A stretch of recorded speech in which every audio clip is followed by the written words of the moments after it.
Price Lord. 30th March. ಇಂದು ಯೇಸು ನಿಮ್ಮನ್ನು ನೋಡಿ ಹೇಳುವ ಮಾತು ಏನೆಂದರೆ, ಸಂತೋಷವಾಗಿರಿ. ಯಾವಾಗಲೂ ಕರ್ತನಲ್ಲಿ ಸಂತೋಷವಾಗಿರಿ. ಪುನಃ ಹೇಳುತ್ತೇನೆ, ಸಂತೋಷಿಸಿರಿ ಎಂದು ಫಿಲಿಪಿಯರವರಿಗೆ ಬರೆದ ಪತ್ರ 4ನೇ ಅಧ್ಯಾಯ 4ನೇ ವಚನದಲ್ಲಿ ಹೇಳಲಾಗಿದೆ. ಯುಗಾದಿ ಹೊಸ ಹಂತದ ಶುರುವಾಗುವ ಸಂಕತೆ. ಅದೇ ರೀತಿ ದೇವರು ನಮ್ಮ ಜೀವನದಲ್ಲಿಯೂ ಹೊಸದನ್ನು ಮಾಡುತ್ತಾರೆ. ಸಂತೋಷವು ಪರಿಸ್ಥಿತಿಗಳಿಗೆ ಆಧಾರವಾಗಿರುವುದಿಲ್ಲ, ಅದು ದೇವರ ಮೇಲಿನ ನಮ್ಮ ನಂಬಿಕೆ ಆಧಾರವಾಗಿದೆ.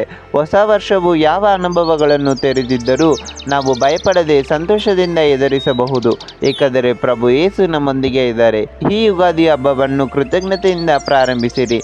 ಈ ಯುಗಾದಿ ಹಬ್ಬವನ್ನು ಕೃತಜ್ಞತೆಯಿಂದ ಪ್ರಾರಂಭಿಸಿರಿ.